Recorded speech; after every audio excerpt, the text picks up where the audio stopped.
Good afternoon, everyone, and welcome to class number 6 here in the online classroom.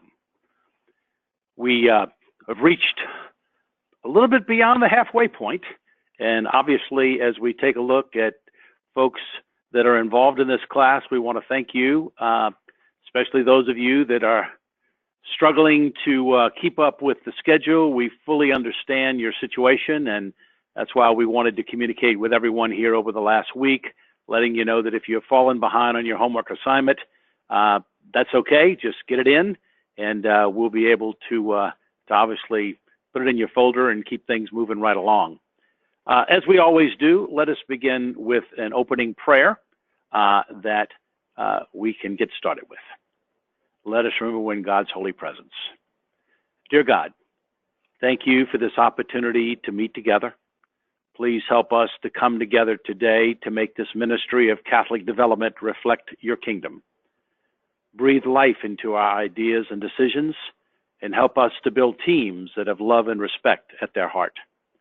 Lord, come give us the inspiration to be the best we can be. May we be a shining example of your goodness and truth. Amen. As we have said many, many times, we are obviously going to continue to record all of this. Every once in a while, with most of the classes, we will have 2 or 3 people that will indicate that they're having audio difficulties. We have several people that we're in touch with right now as I speak that are indicating to us whether or not the audio is going well or not. So far, so good. So if you are having audio difficulties, please do know that we will be sending the PowerPoint. We have not had that much of a problem except with 1 or 2 people at each class, and we apologize for that. So in terms of moving forward, obviously, we always want to invite you to continue to include Karen's name on your homework assignments, as we have said, and making sure your name is on there. And thank you for those of you that are unable to attend the live class, but are letting us know that that is the case. Obviously, we have covered a lot here in these first 5 lessons, beginning, as you can see, with lessons 1, 2, and 3.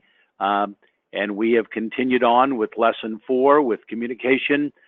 We looked at the chart in lesson 5, and we looked at it again at the last lesson in terms of moving from fundraising to development. We, in class 3, began to take a look at this customer service culture, and then we kind of got a little bit out of the box thinking with building relationships with school families. And class number 4 was talking about assessing your development effort and seeking input on a consistent basis. And in the last class, we did spend time talking about that strategic plan.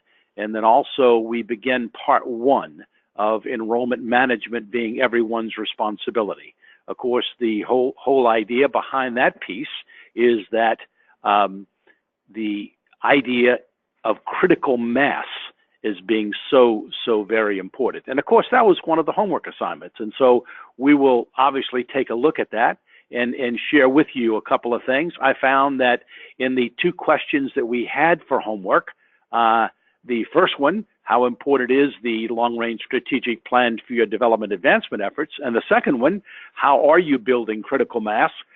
With all of the homework assignments that came in, we selected 5 or 6. I'd like to share this with you.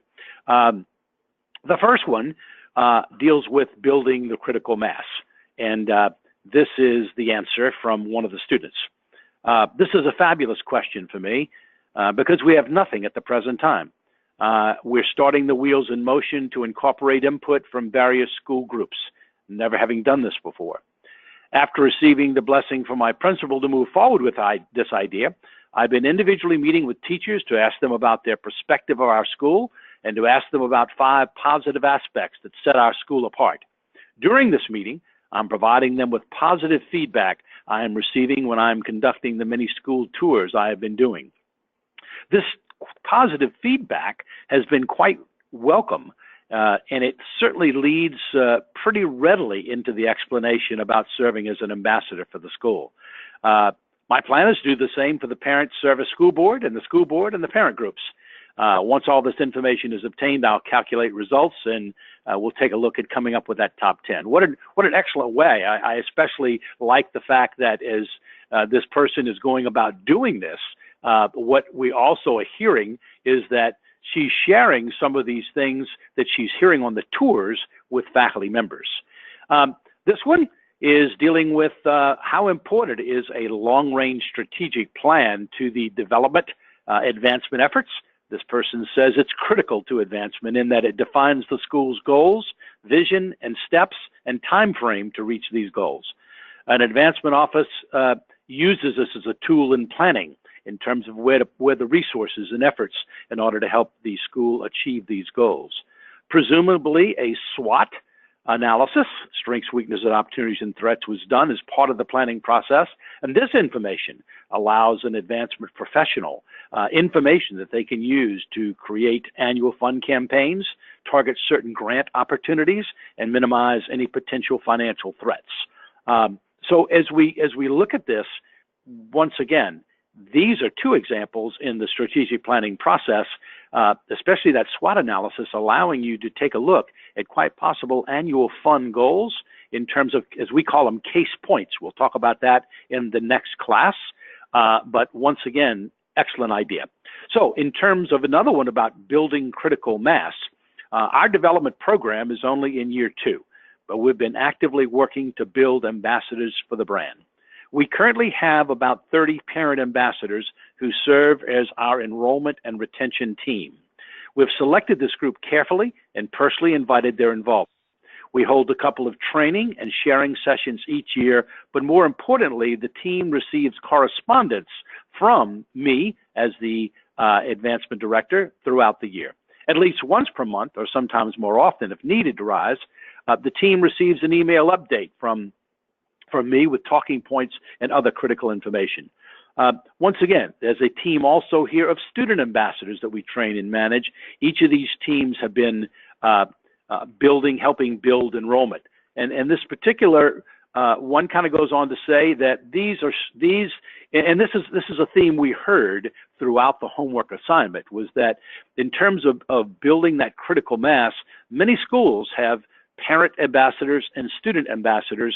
And of course, as we talked about in the last class, listing all of those different ways that people can become involved, it becomes really, really key, and not just looking at them, but working with the boards and working with the faculty, working with the advisory councils and everything of this nature.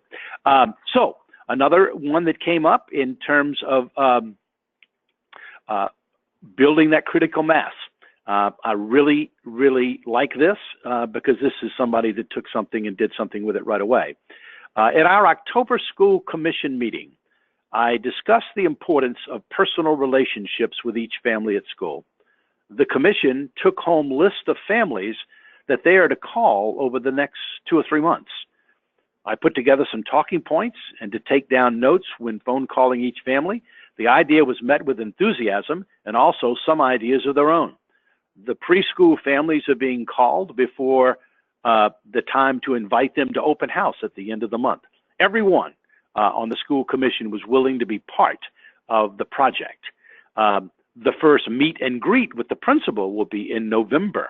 The school commission was enthused with this idea also, working on talking points now.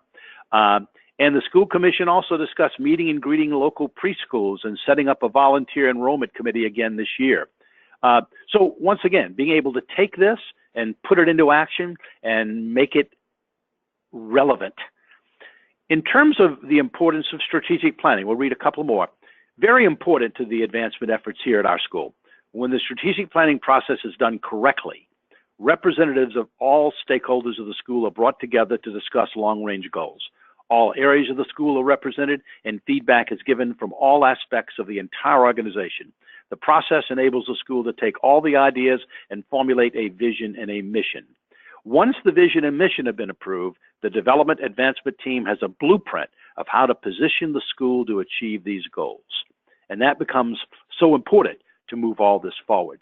Really, really key when it's done. I think the key clause in there for me with this student was when the strategic planning process is done correctly. And I think that becomes really, really important. So as we look at a last one, as we take a look at building that critical mass, this one kind of points to some really good things they have going on. But at the end, I think this is true of many Catholic schools, what this student is saying. While we do many things in regards to building or seeking to build critical mass, and while we increase our numbers in terms of enrollment, where we lack is in rallying the troops. We have never had a formal meeting as described in the book to brainstorm our top 10 selling points.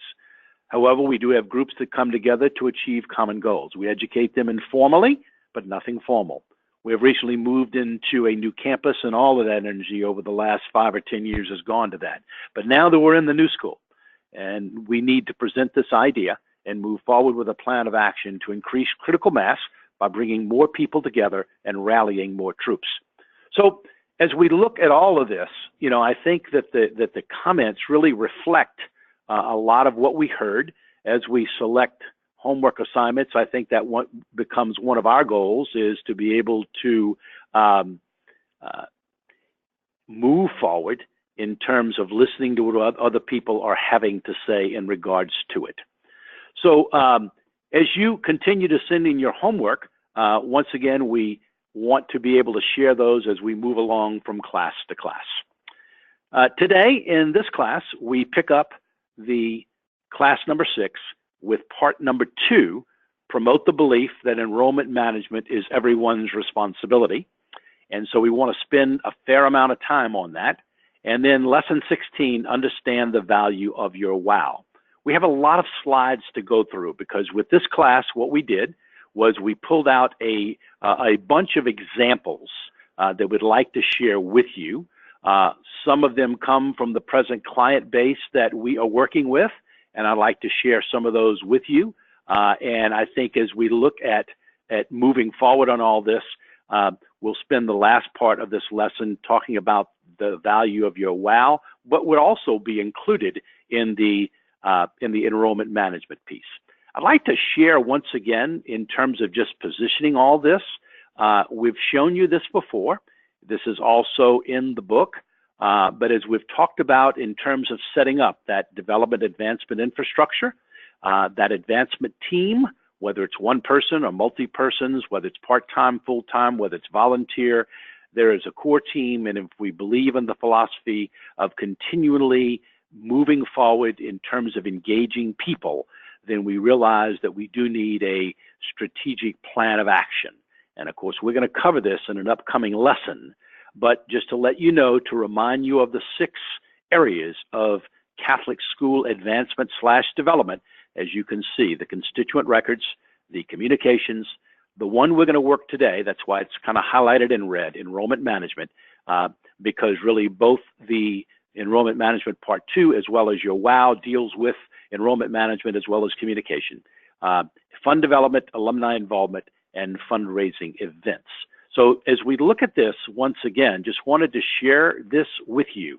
And in terms of sharing that with you, making sure we look and see that enrollment management is going to be our focus for today. So what I'd like to start with is 23 suggestions to consider for enrollment management.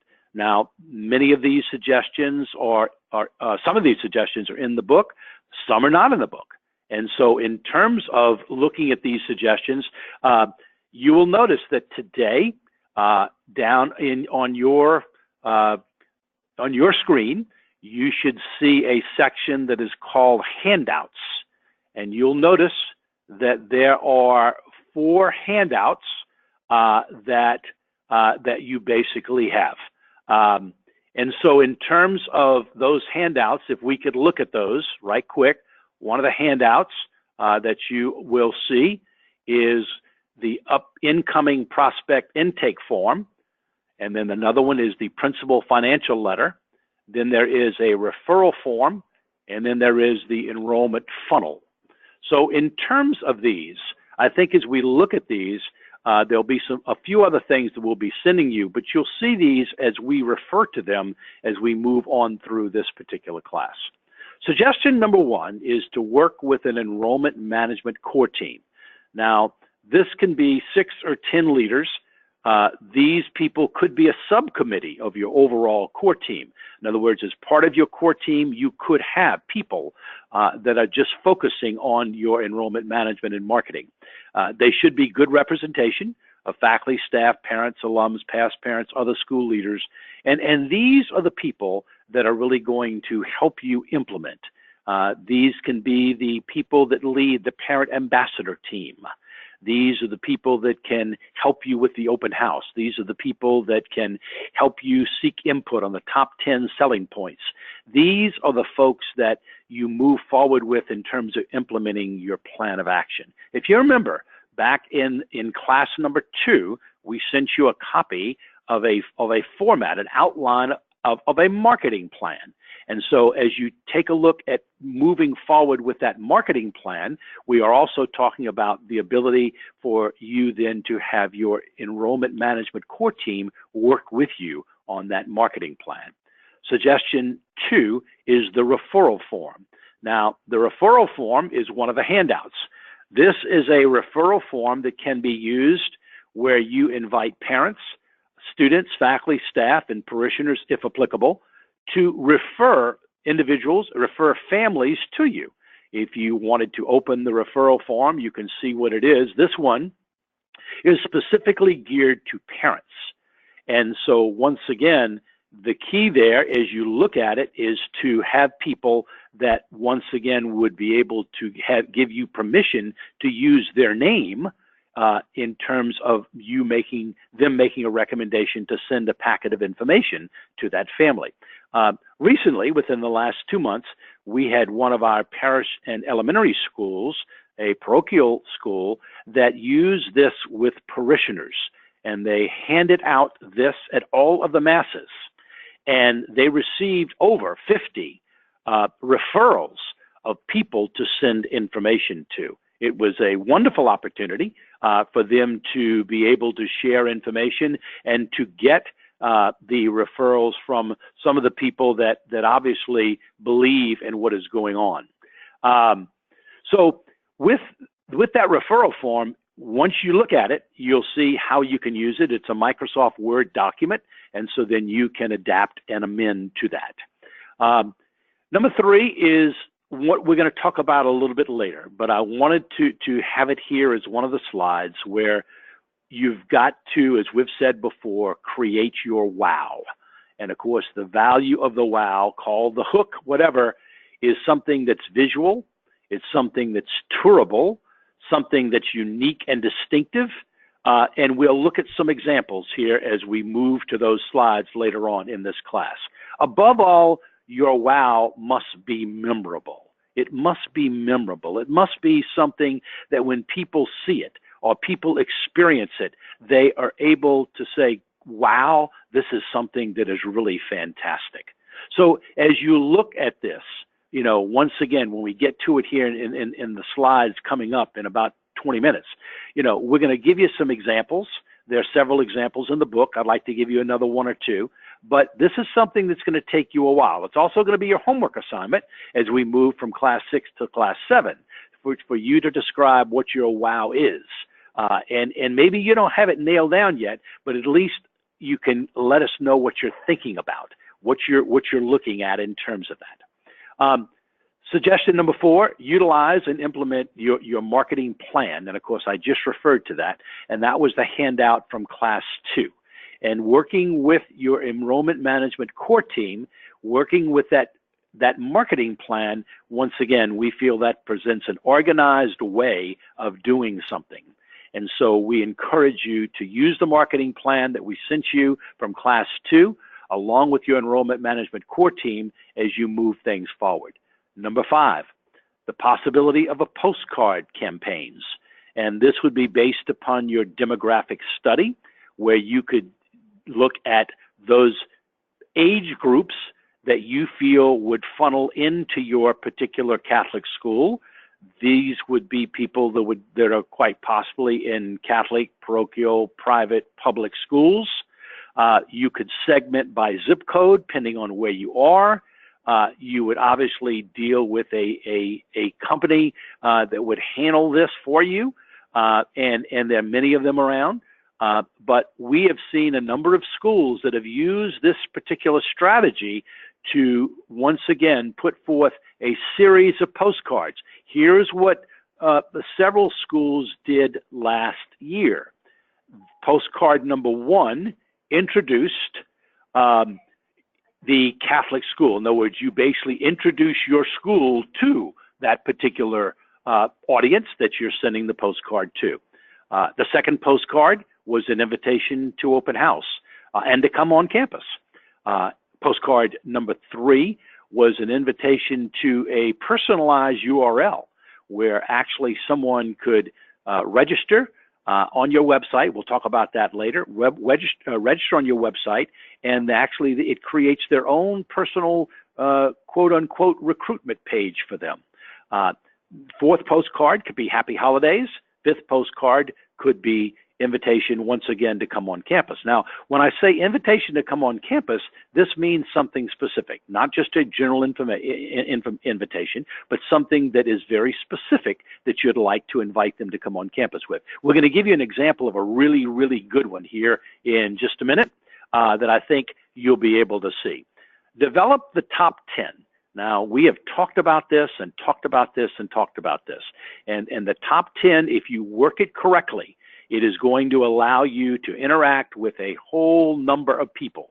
And once again, being able to interact with people and get the input from the faculty and staff and the board and the student leaders and the parent leaders, as you can see the groups that are down here. Now, with this one, I want to carry it a little bit further because we think it is that important that we do that.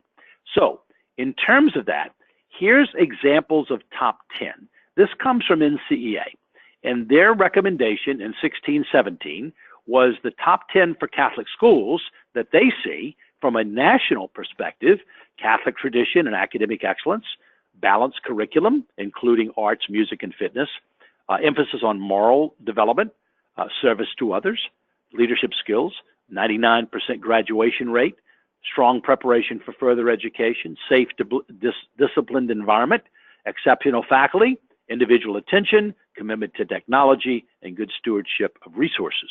So from a National Catholic Educational Association standpoint, as they look at all of the hundreds and hundreds and hundreds of Catholic schools across the country, these are 10 items that they feel every excellent Catholic school should have.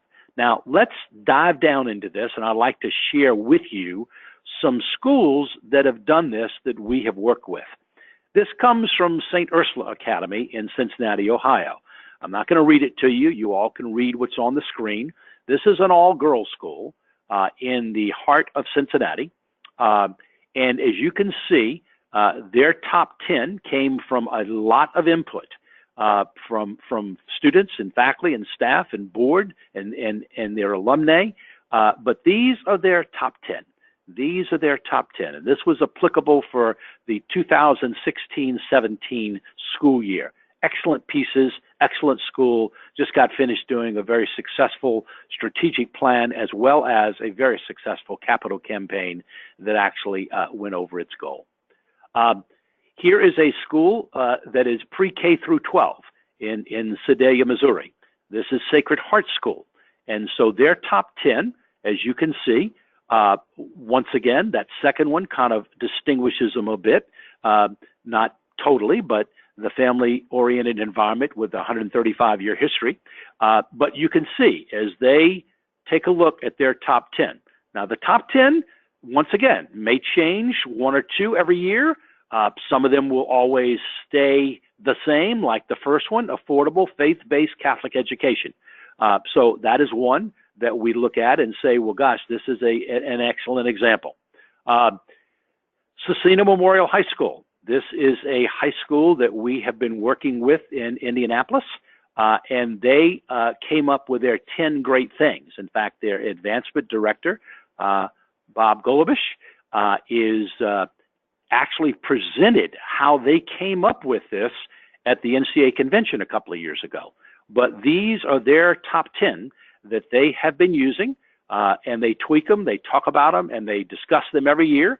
But as you look at this, and I'd like to go ahead and use Scecina High School to show you how they took these top 10 points, and this is coming from Bob's presentation at NCEA, how they took these top 10 points and they moved this down the road in terms of integrating it. It's one thing to have the top 10 with cards to give out. It's another to really integrate it. So notice how cleverly they have integrated these top 10.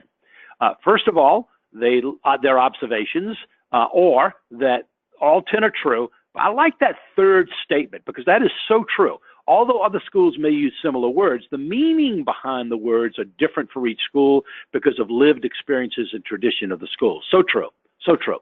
So uses at Scecina, they used it to guide content development, website, posters, handouts, lists included in the school magazine, used in promotion materials for the grade schools, incorporated into volunteer training, developed the 25-question quiz for faculty and staff that they put online, and the faculty and staff could go take the quiz to see how well they knew the top 10. Track use of 10 great things and news stories on the website. So that's the way they used it, but let's go a little bit further, kind of share this with you because really they really took it to the limit, did a great job with it. Here's an example of website. So on their website carousel, they've got the 10 great things about Scecina Memorial High School. So that's on their website. In terms of Scecina example, in-depth explanation of website. If you look at the slide, notice how they've got the innovative, high-quality academic programs, what is great, and they list the ones, but then notice the right-hand column where it says why it's great. So in other words, it's sort of like the left-hand column is the brag point, and the right-hand column is the benefit point. Now, in your homework, in the supplementary information that I'm going to send you in between this class and the next one, you're going to see one that's called the brag and benefit sheet. That's exactly what this is. It's one thing to brag about something. It's another thing to show the benefits. So as you look at the benefits, I think what we're looking at is really, really key. 10 great things. This is the open book quiz that you can, that the faculty and staff could take. I thought it was rather clever to do this. Another way is in their for the Scecina magazine. They have obviously in that magazine, this was at the end of their annual report, they've got their top 10 that they used. This is the way they use it in enrollment materials. So, you know, this is an example of a school that really has taken the top 10, and this has been several years ago, like this was 2014. They've taken the top 10, you know, and they really have integrated it. They've integrated it into all aspects of Scecina. And once again, it allows all the messengers to share the same messages. And they use it even in development materials. Notice up at the top, this was especially prepared for the Arizona alumni. And this was a piece that was mailed out or sent out or handed out at a reception there. So really excellent, excellent use of that top 10. The school ambassador team, we talked about this earlier, where you would have one or two ambassadors from each feeder source. And that feeder source could be a parish. That feeder source could be a Protestant church. That feeder source could be a karate school. It could be a gymnastics school. It could be a dance school. It could be all kinds of things. But once again, you're able to see then that you are having ambassadors reach out and be able to connect to these people. So with this in mind, as you move all of this forward, you know, the suggestion to have that school ambassador team, and that kind of goes back to that first suggestion that talks about the school ambassador team being part of that enrollment management core team. That could be the real key for them to move forward, and you've got ambassadors. So if you've got ambassadors at every feeder parish, if you have ambassadors in Protestant churches, then you're able to get your messaging out. You're able to get your communication out. You know, so in terms of that, I think, you know, it really is important. Now, remember in the postcard campaign, I talked about this idea of getting people on campus. There's something that several schools have done. In fact, years and years ago, I did this as a development director, and that was creating a piece that we called Super Saturdays. And Super Saturdays was 2 Saturdays in a row from 9 to 12, in which we invited public school, charter school, Catholic school students on campus for fun events. And they could come on campus and take cheerleading, dance team, photography, cooking, arts and crafts, drama, singing, computer games, science experiments. In fact, when we did it in New Orleans, we had the Saints cheerleaders do the cheerleading class. We had the Tulane dance team head up the dance team class. We got a friend of ours who was a chef here in New Orleans to come and teach the cooking class. Once again, you rely upon parents, community resources, alumni, and other resources, faculty and staff. The science teacher had a class on dissecting a sheep's eye. This was fun. This was fun classes. They could take 3 classes. And so in the second class, there was performance and demonstration. So the dance class presented the dance they'd learned. The aerobics class aerobicized. The photography class presented the photos they had developed. The singing class sang their whatever they had. The drama class put on their little cutting of a play. And once again, it allows then, for you to reach an audience that you may not always reach. And it's all for fun. And then what we did for the second Saturday, started at 9, we'd stop it at 11:30 for the third class, and then we would have the performances and demonstrations. And of course, we would invite the parents to come in for that, all the parents in the family. I remember the first year we did it 2 years, and then I had moved on after that to this work. But the first year we had like 80 people who participated. The second year we had over 125, and we had several hundred people who showed up for the 11:30. These were people we would not come to our open house. These are people that would normally not get involved with us. And this could be done on the high school level. It can also be done on the middle school level. Once again, we just called it Super Saturdays. It gave it a name. It gave it something that was worthwhile in terms of moving people onto our campus that we normally couldn't. That could be a postcard invitation. Okay. Exit interviews. I don't know if you're doing them, but once again, if you're not, we encourage you to do that. Obviously, because you need to know why families are leaving your school. Many times, it's for legitimate reasons. They're moving out of the city. A parent has been transferred. So as you look at the different ways and reasons why people leave, I think it's important that you have some type of formal process. I've had some schools that had success with the phone interview with a board member or with a parent. You certainly monthly reports need to be viewed by the administration and the enrollment management personnel, and with a detailed summary of the reasons why people are leaving. I think you need to understand that. In the sales world, as we all know, the whole idea of retention, and repeat customers, it takes so much more energy to make a new sale than it does to retain people who are regular customers. And so therefore, as we look at all of this, I think it's important that you realize that exit interviews are a key piece that you need to build in to your work. What about more than one open house? Many times there's a comprehensive open house that's held, but what about one of 4, 2, 3, 4 smaller open houses that could be centered around specific areas with specific demographics? Or maybe you're doing an open house on performing in fine arts. Maybe you're doing an open house on something specific, science and math. Maybe you're doing an open house on STREAM. Maybe you're doing an open house, that's focusing on something that once again, you've done your comprehensive open house. So maybe you're doing an open house that zeroes in on a certain grade level that you may want to do. So just once again, suggestion. Suggestion 11 is to educate on the gap. And in terms of educating on the gap, this is a piece that we feel is so vastly missed in Catholic schools. that we send letters, but we don't have an interchange. We don't have a dialogue. Really, really important that you do the education with your parents on the gap. And so I'd like to share some slides with you. These are not in the book, but as I said before, like to offer some new stuff here that may be helpful. We see 4 sessions, that there be an educational session with new families coming into the school. We do that there be an educational session with all families in October on the school budget.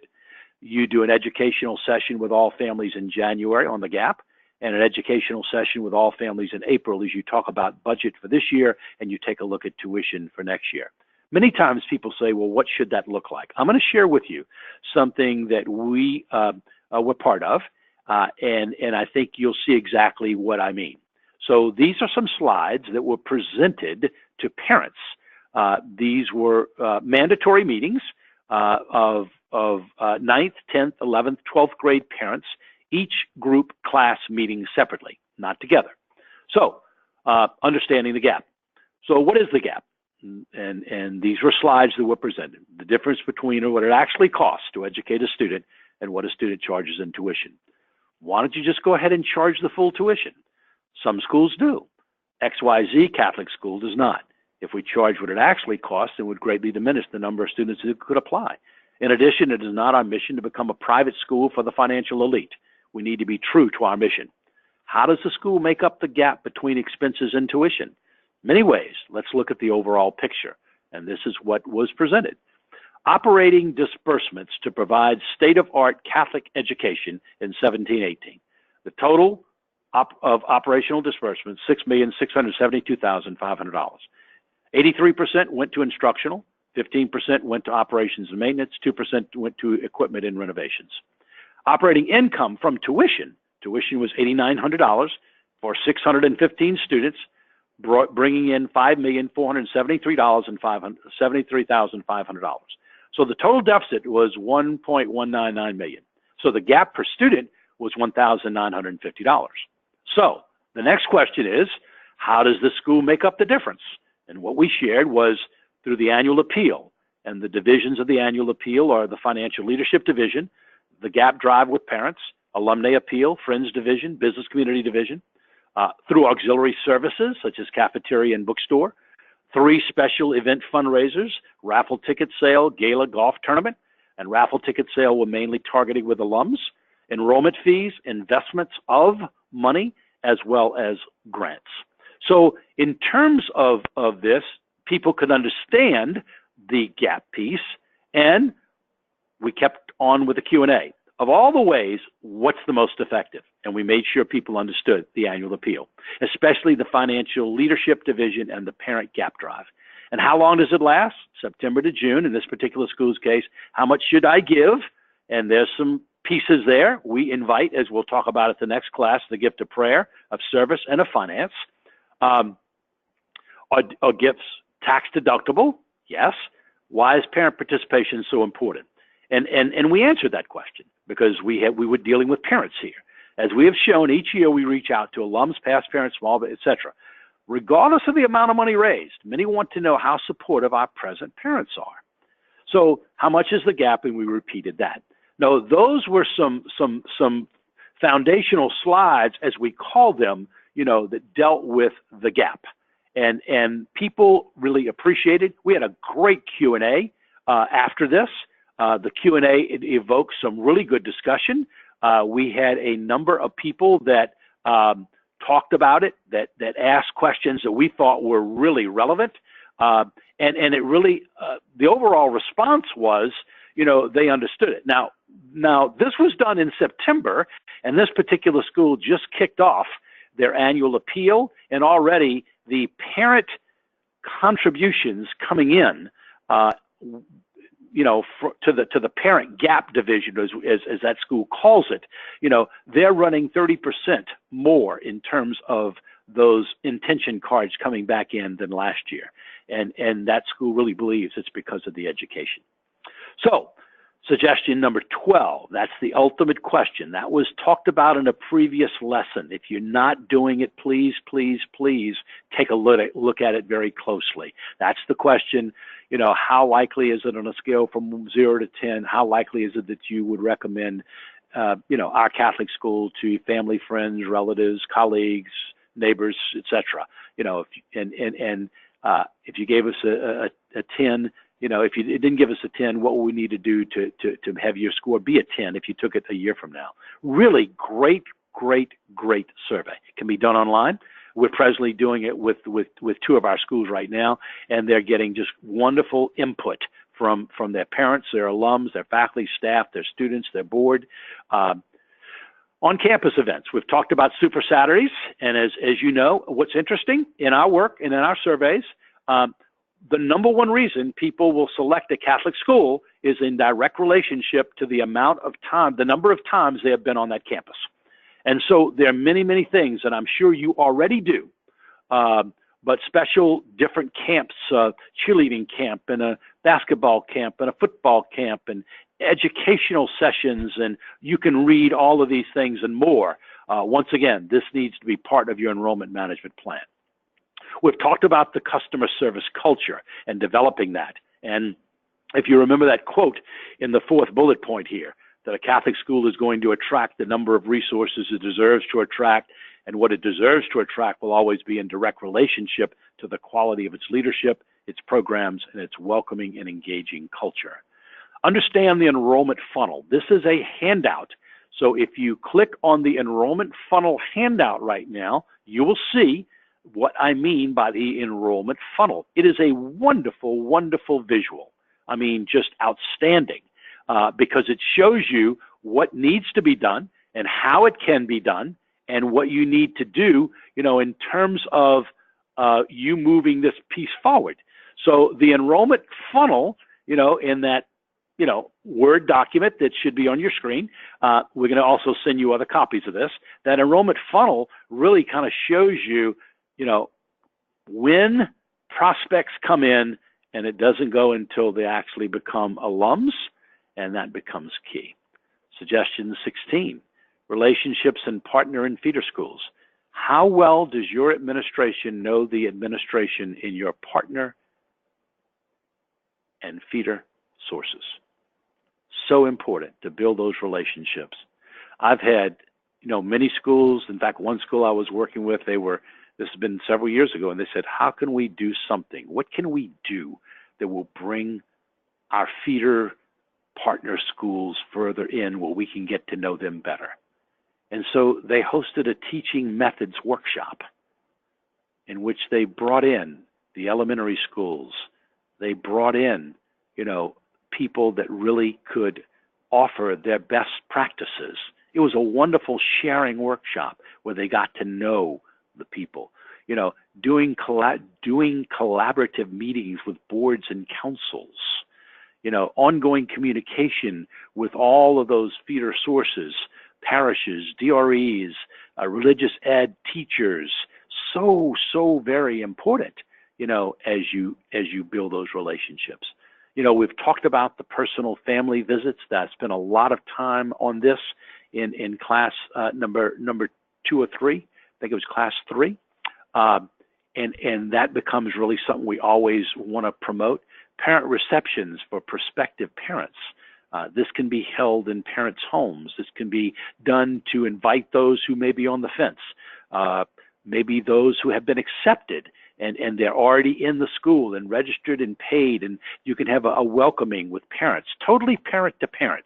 And this could be a major role of that parent ambassador team that, that we keep talking about. The principal letter, this is focused on families who have not committed, possibly because of financial reasons. Now, in the handouts, you will see a piece called Principal Financial Letter. That's what this is. And so we give you an example of what you can do when you deal with a family or families where finances are standing in the way. It's a letter that has worked. We have shared this letter with a number of schools, and they have used it extremely successful. So I encourage you to look at that. Number 20, understand the 10 best practices of successful schools, and this is in the book. Those schools that are really doing enrollment management well, they understand their demographics. Everyone owns enrollment management philosophy. It's customer service, enrollment management are linked. They really pay attention to the financial piece, especially with things like the principal's letter. Their whole idea is that enrollment management is 24/7, 365. They understand critical mass. They go by a written marketing plan, always seeking input. You know, their technology drives their identification and tracking of enrollment management prospects and people who come in. And enrollment management is always number one with everybody. So, you know, really key. External and internal signage. You know, I just have always believed in the visual, and I find that with you know, we've been in some schools where they place a high premium on signage, and one school that's it's their wow, Rain Elementary School in Rain, Louisiana. Their whole you know, you walk down their halls, you walk into the lobby, you walk, you know, it looks like a normal school that was built back in the 50s, and you walk inside and you go, wow, Disney-like signage throughout. Clever, unique fonts and strategically placed and in the interior, you know, you build around themes. It's not just something that goes up during homecoming week. You know, you really take a look, you know, at how are you going to invest your energies and your creativity, you know, and you can use students, you can use parents, you can use a parent ambassador team, enrollment. But once again, take a look at that external and internal signage. Really key piece. The other is some schools have gone and, you know, developed and created a school app. It's like a mini website. And what many of them do, a lot of it is because of that last bullet point down there for push notifications. You can get in touch with someone immediately. It certainly is something to explore if you've not explored it. Lastly is to have a school retention plan. You know, this is an integral part of enrollment management. We know when we talk about enrollment management, it is just that, is how do you manage your enrollment? And so the school needs to have a written retention action plan. You know, that becomes really key. And so one of the ways in working with schools we've done is we'll say, okay, what challenges do you have in your school's retention plan? In terms of retaining students, if you've tracked and paid attention through exit interviews to what are the reasons why people are leaving, what then are the challenges? And create those challenges. Maybe there's one or two or three or four, but create those challenges. Maybe there's a challenge with distance, geography. Maybe there's a challenge with you know, with something that deals with the financial piece. Maybe there's a challenge that deals with course offerings, academic offerings, athletic offerings, fine arts offerings. Whatever those challenges are, write them as a challenge. Start the challenge with how can we offer more, you know, in the area of performing arts to our present students and incoming students in the future. And then seek the solutions. And as we say, using that SMART formula. That SMART formula means it's strategic, it's measurable, achievable, relevant, and driven by a timeline. Once again, have a school retention plan. Very key, very important. Lesson 16 deals with something that we've talked about, and that is your wow. You know, we talked about it back in a book that I wrote for NCA in 1991 or 92, and it was called Catholic School Publications Unifying the Image. And back then, it was the key was the generic slogan of quality Catholic education. Everybody used that, you know. But what we're talking about here is what does distinguish you? How are you different? What does distinguish you? Not what makes you better than. That's the key here. It's not what makes you better than. It's what distinguishes you. What is distinguishable about your Catholic school? You know, many times I'll ask that question and I'll hear quality academics, excellent students, family-like atmosphere, new laptops, dedicated faculty staff, our Catholic identity, new facilities, whatever. Does that distinguish you? Maybe, I don't know. But you need to find your wow. What is your wow? What is your wow? I think it's really important that you grab that wow. You understand, that. Question came up just now. Where are the handouts again? Will they be sent to us? The handouts should be on your screen, if in your little box there to the right. If not, and it should say handouts 4 out of 5. If not, I will send. You're going to be sent all this, so don't worry about it. Don't worry about it. But you're going to get it for sure.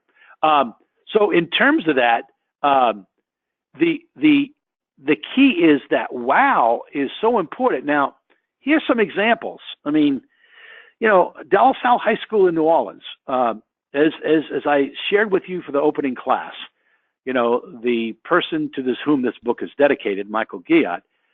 Michael, when he became president of De La Salle 4 years ago, the first thing he did was he created 4 or 5 extremely innovative classrooms. One was built around creativity, one was built around critical thinking, one was built around communication, one was built around collaboration. And these 4 classrooms were unlike any classroom you'd ever seen. They still are, and they have added to it.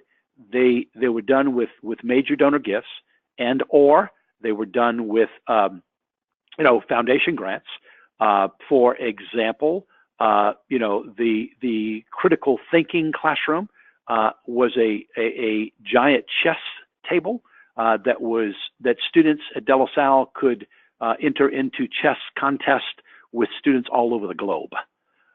The creativity classroom was built around working with the Disney organization and creating many things creatively in terms of helping small businesses and things in the community create logos and trademarks and everything. It was just amazing. You'd walk in those and they became they still are just a wonderful piece. Rain Catholic Elementary, that's what I talked about earlier with the signage, the Disney-like signage. Cecina Memorial Catholic High School, once again, we talked about their top 10, but to me, and this is for me, when I walked in and saw their hallway that gives the almost, not quite, but almost ceiling to floor pictorial murals of the history of the school that goes for yards and yards and yards and gives the history of Father Thomas Cecina and the things that, the school being named after him. And it just, alums, I would imagine, are just like, wow, this is something really special. Mount DeSales Academy in Catonsville, Maryland. In fact, I'll be there tomorrow. You cannot walk anywhere in that school without going through their chapel. You cannot walk anywhere in the school without going through their chapel. Their chapel is the center of their school. It's not a classroom off to the side. You don't go anywhere without going through the chapel. The chapel goes from the 3rd floor all the way to the 1st floor. It is amazing. It is just like you walk in and their that spiritual identity, that Catholic identity, that spiritual life, that whole feeling that you have at that school. It's run by the Nashville Dominican Sisters and just a remarkable culture and climate that is there. Now, I'm not saying with these 4 here that this makes them better than anybody. I'm just saying for them, these are really good wows. These are excellent wows. These 4, examples that are on the screen, they certainly allow that school to be able to really distinguish themselves in terms of really bragging and talking about how special these things are. In fact, as you'll notice, we're going to wrap up here, but we're going to move to that homework assignment. The key point that we've been making is that critical mass piece. Don't just have your critical mass be the people you always work with. That, look at the book image at the bottom right-hand part of this slide. Notice the first ripple. Many Catholic schools try to say that's their critical mass, and we say no. That's why that ripple is there. The critical mass happens when you ripple out to the third and fourth ripples, and we've given you ways to do that. You know, realizing, now I'm going to read you the second bullet point, pardon me. We've said it's everyone's responsibility. However, do the people who make up your Catholic school, your boards, your councils, your administration, your faculty, your support staff, your student leaders, parent leaders, alum leaders, parish leaders, do they know how and what to promote? So finding your wow goes hand in hand with that. It's huge in distinguishing yourself. So as we move from class 6 to class 7, as I've alluded to, here's your homework. Please list your top 10 selling points. Please send me your top 10. Number 2, what is your wow? If you don't have your wow, then please explain how you're going to get it. Okay? Please don't send me the answer to this saying, we don't have a wow. Every Catholic school has a wow. You just have to discover it.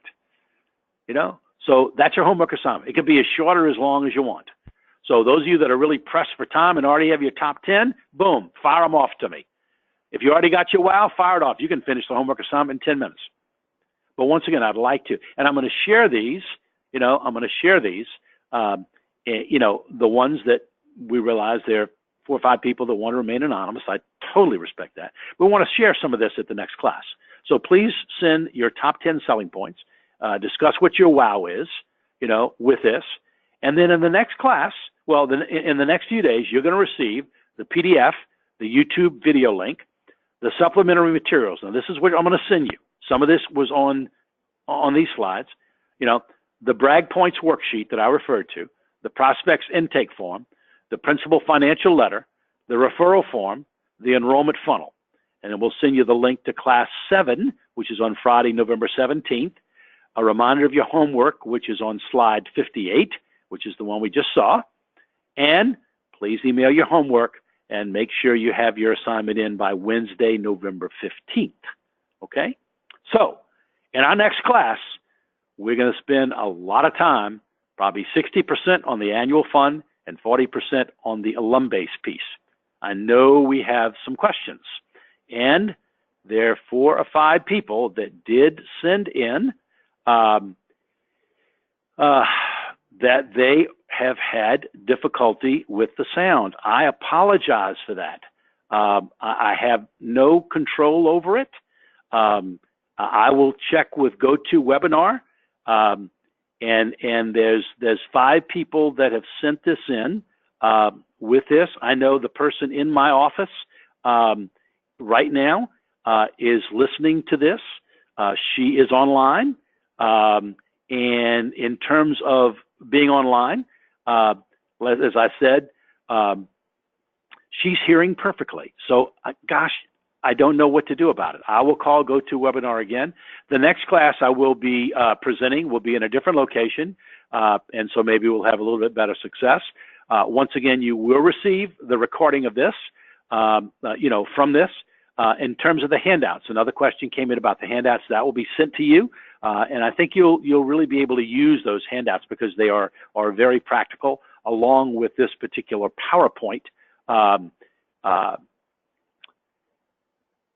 that we will be sending. So in terms of one question, I'll answer, and then we'll kind of sign off because it is getting on about 3 more minutes left to the hour. And that question is, where do we start, in finding our wow? If you have not done your top 10, then once again, I think that's a great place to begin. You can begin with, in your top 10, as you gather that top 10, also ask, that question as you meet with the faculty and staff, as you meet with your board, as you meet with your administration, as you meet with your student leaders, your parent leaders, your alum leaders, your parish council leaders. You can ask that question. What do you believe is our wow? What is it? What is it? So that's a wonderful way to start, because then you can begin to it may take you a while to get all of that. It really may. It may take you a while. It may not be something you can come up with right away. Some of you already have it, I know, because you've already sent it to me. But it just takes a little while to be able to create it. Many times it grows from your top 10. Okay? So as we look at moving forward, please take the short survey that'll pop up. I will be able to see the people in the, by taking the survey, I'll be able to see the people who did have trouble with the audio. We will send you, obviously, this PowerPoint presentation with the audio. And once again, I will plan to get in touch with GoToWebinar and find out why there are audio difficulties and why 5 or 10% of the people have trouble with it and the others do not. I do not have that answer. I apologize. So once again, looking forward to the next class. The next class will deal with the annual appeal, annual fund drive, along with alumni involvement. Also wanted to let you know that the workbook that goes along with this textbook will be released by NCEA this week, and so it should be available from NCEA Publications. Once again, I think it can be a great thing to work with long after you've taken this particular course. So once again, thank you.